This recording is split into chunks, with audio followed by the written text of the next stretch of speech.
Christmas ರಜೆಗೆ Gokarna ದೇವಸ್ಥಾನಕ್ಕೆ ಹೊರಟಿದ್ದಂತಹ ಆರು ಮಂದಿಯಲ್ಲಿ ತಾಯಿ ಮಗು ಕಣ್ಮರೆಯಾಗಿದ್ದಾರೆ. 4 ಸಣ್ಣಪುಟ್ಟವಾಗಿ ಗಾಯಗಳಾಗಿವೆ. ಗಾಯಾಳು ಕವಿತಾ ತಂದೆ ಕಾಂತರಾಜು ಹೇಳಿಕೆಯನ್ನ ಕೊಟ್ಟಿದ್ದಾರೆ. ನನ್ನ ಮಗಳು ಸೇರಿ 6 ಮಂದಿ ಗೋಕರ್ಣ ದೇವಸ್ಥಾನಕ್ಕೆ ಹೊರಟಿದ್ರು. ಅವರಲ್ಲಿ ಬಿಂದು ಮತ್ತು ಅವರ ಮಗು ಗ್ರಿಯಾ ಬಗ್ಗೆ ಯಾವುದೇ ರೀತಿಯಾದಂತಹ ಮಾಹಿತಿ ಸಿಕ್ಕಿಲ್ಲ. ಇನ್ನು ನನ್ನ ಮಗಳು ಕವಿತಾ ಸೇರಿ 4 ಸಣ್ಣ ಪುಟ್ಟ ಗಾಯಗಳಾಗಿವೆ. ಬೆಂಕಿ ಹೊತ್ಕೊಂಡ ತಕ್ಷಣ ಬಸ್ನಿಂದ ಜಂಪ್ ಆಗಿ ಪಾರಾಗಿದ್ದಾರೆ. ನನ್ನ ಮಗಳು MBA ಮಾಡಿದ್ದು ಬೆಂಗಳೂರಿನಲ್ಲಿ ಕೆಲಸವನ್ನ ಮಾಡ್ತಾ ಇದ್ರು. ಗಾಯಾಳು ಕವಿತಾ ತಂದೆ ಕಾಂತರಾಜ್ ಅವರು ಹೇಳಿಕೆಯನ್ನ ಕೊಟ್ಟಿದ್ದಾರೆ. ಇದರಲ್ಲೂ ಕೂಡ ನೋಡಿ 6 ಜನ ಹೋಗಿದ್ರು. ಅದರಲ್ಲಿ ಒಂದು ಪುಟ್ಟ ಮಗು ಸೇರಿ ಬಿಂದು ಅನ್ನೋರು ಕಾಣೆಯಾಗಿದ್ದಾರೆ. ಇಲ್ಲಿಯವರೆಗೂ ಕೂಡ ಸಾವನ್ನಪ್ಪಿದ್ದಾರಾ ಇಲ್ವಾ ಅಟ್ಲೀಸ್ಟ್ ಅದು ಕೂಡ ಗೊತ್ತಾಗ್ತಾ ಇಲ್ಲ. ಮತ್ತೆ ಈ ಬೆಂಕಿಯ ಕೆನ್ನಾಲಿಗೆ ಹೊತ್ಕೊಂಡಂತಹ ಸಂದರ್ಭದಲ್ಲಿ ಗ್ಲಾಸ್ ಅನ್ನ ಹೊಡೆದು ಜಂಪ್ ಮಾಡಿ ತಮ್ಮ ಪ್ರಾಣವನ್ನ ಉಳಿಸ್ಕೊಂಡಿದ್ದಾರೆ ಅಂತ ಹೇಳಿ ಮಾಹಿತಿಯನ್ನ ಹಂಚಿಕೊಂಡಿದ್ದಾರೆ. ಗಾಯಾಳು ಕವಿತಾ ಅವರ ತಂದೆ ಕಾಂತರಾಜು. ಸದ್ಯಕ್ಕೆ ಕವಿತಾ ಅವರಿಗೆ ಆಸ್ಪತ್ರೆಯಲ್ಲಿ ದಾಖಲು ಮಾಡಿ ಚಿಕಿತ್ಸೆಯನ್ನು ನೀಡಲಾಗ್ತಾ ಇದೆ. ಒಂದು ಕಡೆ ದೃಶ್ಯದಲ್ಲಿ ಗಮನಿಸ್ತಾ ಇದ್ದೀರಿ ಕ್ರಿಯಾ ಮತ್ತೆ ಬಿಂದು ಅವರ ಮಗಳು ಕ್ರಿಯಾ ಅಂತ ಹೇಳಲಾಗ್ತಾ ಇದೆ.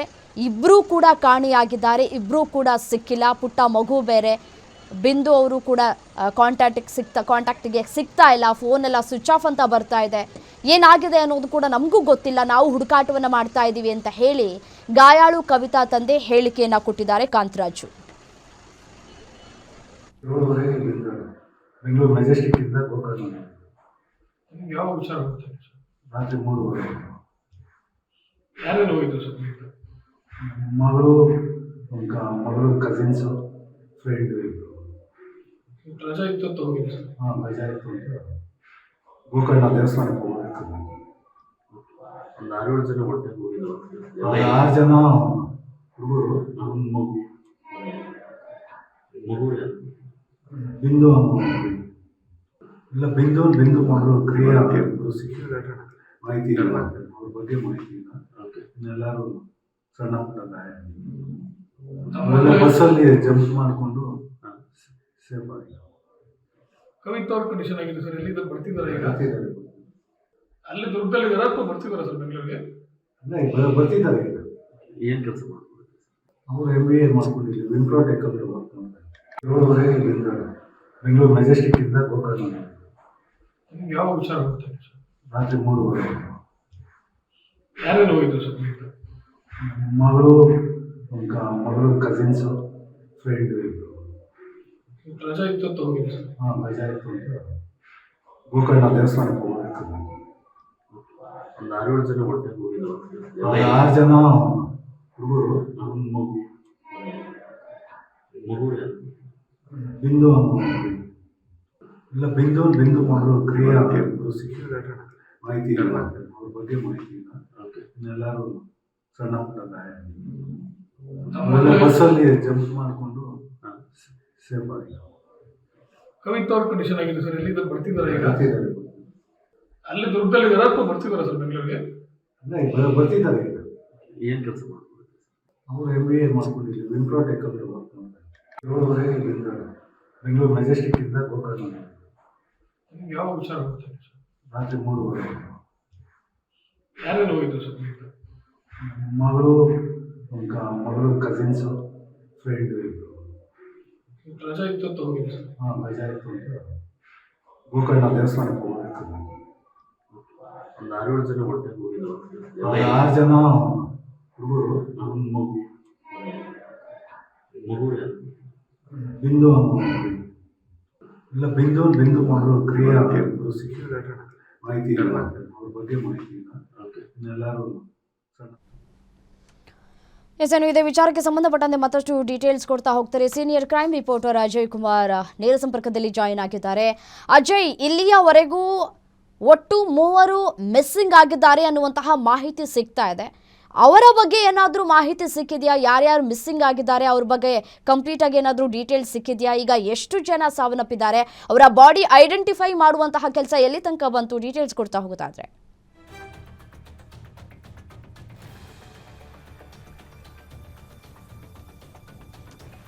ಖಂಡಿತವಾಗ್ಲೂ ರಮ್ಯ, ಈಗಾಗಲೇ 4ರಿಂದ 5 ಏನು ಮೃತದೇಹಗಳನ್ನ ಈಗಾಗಲೇ ಈಗ ಸಿಕ್ಕಿರುವಂಥದ್ದು. ಅದರಲ್ಲೂ ಕೂಡ ಪ್ರಮುಖವಾಗಿ ಈಗ 4 ಜನರನ್ನು ಕೂಡ ಈಗಾಗಲೇ ಐಡೆಂಟಿಫೈ ಮಾಡಲಾಗಿದೆ. ಇನ್ನು ನವ್ಯ ಅಂತ ಹೇಳಿ ಏನು ಯುವತಿ ಏನಿದ್ರು ಅವರನ್ನು ಕೂಡ ಈಗಾಗಲೇ ಅವರು ಕೂಡ ಮಿಸ್ಸಿಂಗ್ ಆಗಿದ್ರು ಅನ್ನೋ ಮಾಹಿತಿ ಕೂಡ ಸದ್ಯ ಸಿಗ್ತಾ ಇರುವಂಥದ್ದು. ಇದರ ಜೊತೆಗೂ ಕೂಡ ಇನ್ನಷ್ಟು ಏನು ಸಾಕಷ್ಟು ಜನ ಸಂಬಂಧಿಕರೇನಿದ್ದಾರೆ ಅವರು ಕೂಡ ಈಗಾಗಲೇ ಚಿತ್ರದುರ್ಗ ಬಳಿ ಇರುವಂತಹ ಜಿಲ್ಲಾಸ್ಪತ್ರೆ ಕೂಡ ಬರ್ತಾ ಇರುವಂಥದ್ದು. ಇಲ್ಲಿರುವಂತಹ ಮಾರ್ಚರಿ ಬಳಿ ಬಂದು ಏನೋ ಮೃತದೇಹವನ್ನು ಗುರುತು ಮಾಡುವಂಥ ಕೆಲಸಕ್ಕೂ ಕೂಡ ಈಗಾಗಲೇ ಮುಂದಾಗ್ತಾ ಇದ್ದಾರೆ. ಇದರ ಜೊತೆಗೆ ಈಗಾಗಲೇ ಮಾನಸ ಅಂತ ಹೇಳಿ ಅವರು ಕೂಡ ಈಗಾಗಲೇ ನವ್ಯ ಅವರ ಜೊತೆನೂ ಕೂಡ ಇದ್ರು. ಅವರ ಒಂದು ಮೃತದೇಹವನ್ನು ಕೂಡ ಈಗಾಗಲೇ ಅವರ ತಂದೆ ಕೂಡ ಐಡೆಂಟಿಫೈ ಮಾಡಿದ್ದಾರೆ. ಆದರೆ ಒಂದು ಚಿನ್ನದ ಲಾಕೆಟ್ ಕೂಡ ಇತ್ತು, ಅದನ್ನ ನೋಡಿ ಈಗಾಗಲೇ ಐಡೆಂಟಿಫೈ ಮಾಡಿ ಇವರು ಕೂಡ ನಮ್ಮ ಮಗಳನ್ನ ಮಾಹಿತಿಯನ್ನು ಕೂಡ ಈಗಾಗಲೇ ಹೇಳ್ತಾ ಇರುವಂಥದ್ದು. ಇನ್ನು ಜಿಲ್ಲಾಸ್ಪತ್ರೆ ಏನು ಮಾರ್ಚರಿ ಏನಿದೆ ಶವಗಾರ, ಅಲ್ಲೂ ಕೂಡ ಈಗಾಗಲೇ ಸಾಕಷ್ಟು ಜನರು ಕೂಡ ಈಗಾಗಲೇ ಸೇರಿರುವಂಥದ್ದು. ಈಗ ಬೇರೆ ಬೇರೆ ಊರುಗಳಿಂದನೂ ಕೂಡ ಬರ್ತಾ ಇದೆ, ನೀವು ಕೂಡ ದೃಶ್ಯದಲ್ಲಿ ಸಹ ನೋಡ್ತಾ ಇರ್ಬೋದು. ಇನ್ನು ಬೇರೆ ಬೇರೆ ಕಡೆಯಿಂದನೂ ಕೂಡ ಬಂದು ಇಲ್ಲಿ ಎಲ್ಲ ಐಡೆಂಟಿಫೈ ಮಾಡುವಂಥ ಕೆಲಸಕ್ಕೂ ಕೂಡ ಈಗಾಗಲೇ ಮುಂದಾಗ್ತಿದ್ರೆ.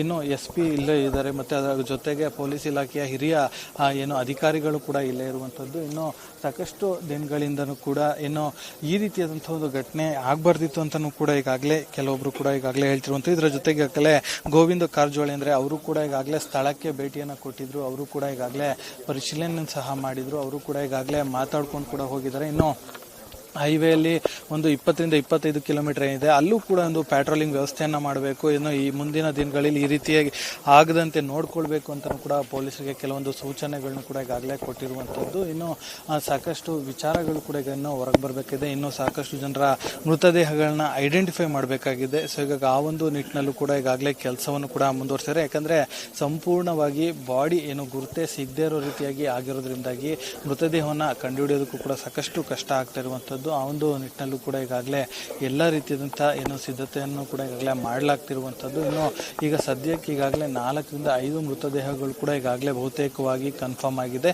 ಸೊ ಹೀಗಾಗಿ ಆ ಒಂದು ನಿಟ್ಟಿನಲ್ಲೂ ಕೂಡ ಪೊಲೀಸರು ಈಗಾಗಲೇ ವರ್ಕ್ ಕೂಡ ಮಾಡ್ತಾ ಇದ್ದಾರೆ. ಇನ್ನು ಅಲ್ಲೂ ಸಾಕಷ್ಟು ಜನ ಗಾಯಾಳುಗಳು ಕೂಡ ಇರುವಂಥದ್ದು. ಇದರ ಜೊತೆಗೆ ಇನ್ನು ಬೇರೆ ಬೇರೆ ಜಿಲ್ಲೆಗಳಿಂದನೂ ಕೂಡ ಮೃತದೇಹವನ್ನು ಐಡೆಂಟಿಫೈ ಮಾಡೋದಕ್ಕೆ ಅವರ ಪೋಷಕರು, ಸಂಬಂಧಿಕರು ಮತ್ತು ಫ್ರೆಂಡ್ಸ್ ಆಗಿರ್ಬೋದು, ಸ್ನೇಹಿತರು ಎಲ್ಲರೂ ಕೂಡ ಈಗಾಗಲೇ ಬಂದು ಇಲ್ಲಿ ಮಾಹಿತಿಯನ್ನು ಕೂಡ ಕೊಟ್ಟು ಮತ್ತು ಕೆಲವೊಂದು ಮಾಹಿತಿಗಳನ್ನು ಕೂಡ ಪಡ್ಕೊಳ್ತಾ ಇದ್ದಾರೆ. ಈಗಾಗಲೇ ಪೊಲೀಸರಾಗಿರ್ಬೋದು ಮತ್ತು ಇಲ್ಲಿರುವಂಥ ಏನು ಚಿತ್ರದುರ್ಗ ಜಿಲ್ಲಾಸ್ಪತ್ರೆಯ ಒಂದು ಏನು ಸಿಬ್ಬಂದಿಗಳಾಗಿರ್ಬೋದು ಎಲ್ಲರೂ ಕೂಡ ಈಗಾಗಲೇ ಇಲ್ಲೂ ಕೂಡ ಬಿಡ್ಬಿಟ್ಟಿರುವಂಥದ್ದು. ಇನ್ನು ಸಾಕಷ್ಟು ದೊಡ್ಡ ಮಟ್ಟದಲ್ಲಿ ಈ ಒಂದು ಘಟನೆ ಆಗಿರೋದ್ರಿಂದಾಗಿ ಇನ್ನು ಸರ್ಕಾರ ಕೂಡ ಇದ್ರ ಬಗ್ಗೆ ಗಮನ ಹರಿಸಬೇಕು ಅಂತಲೂ ಕೂಡ ಈಗಾಗಲೇ ಏನೋ ಕೆಲವೊಬ್ರು ಕೂಡ ಈಗಾಗಲೇ ಮಾತುಗಳನ್ನು ಕೂಡ ಆಡ್ತಾ ಇರುವಂಥದ್ದು. ಇನ್ನು ಈಗಾಗಲೇ ದೃಶ್ಯ ಸಹ ನೋಡ್ತಾ ಇದ್ದಾರೆ, ಸಾಕಷ್ಟು ಜನರು ಕೂಡ ಈಗಾಗಲೇ ಬಂದು ಮಾರ್ಚರಿ ಬಳಿ ಕೂಡ ಮಾಹಿತಿಯನ್ನು ಕೂಡ ಪಡ್ಕೊಳ್ತಿದ್ದಾರೆ, ಸಂಬಂಧಿಕರುಗಳು ಕೂಡ ಬರ್ತಾ ಇದ್ದಾರೆ. ಇನ್ನು ಪೊಲೀಸರು ಕೂಡ ಈಗಾಗಲೇ ಅವರ ಪೋಷಕರಿಂದ ಮಾಹಿತಿಗಳನ್ನ ಪಡ್ಕೊಳ್ತಿದ್ದಾರೆ, ಎಲ್ಲಿ ಕೆಲಸ ಮಾಡ್ತಾಯಿದ್ರು, ಎಷ್ಟು ಜನ ಕೆಲಸ ಮಾಡಿದ್ರು, ಎಷ್ಟೊತ್ತಿಗೆ ಹೊರಟಿದ್ರು, ನಿಮಗೆ ಲಾಸ್ಟ್ ಕರೆ ಯಾವಾಗ ಮಾಡಿದ್ರು ಅಂತ ಹೇಳಿ. ಇನ್ನು ಕೆಲವೊಬ್ಬರಿಗಾಗಲೇ ಈಗಾಗಲೇ ನವ್ಯ ಆಗಿರ್ಬೋದು, ಮಾನಸ ಆಗಿರ್ಬೋದು ಅವರೆಲ್ಲರಿಗೂ ಕೂಡ ಈಗಾಗಲೇ ಇನ್ನು ಮದುವೆ ಕೂಡ ಫಿಕ್ಸ್ ಆಗಿತ್ತು ಅನ್ನೋ ಒಂದು ಮಾಹಿತಿಯನ್ನು ಕೂಡ ಈಗ ಅಲ್ಲಿ ಪೋಷಕರು ಕೂಡ ಹಂಚ್ಕೊಳ್ತಾ ಇದ್ರು.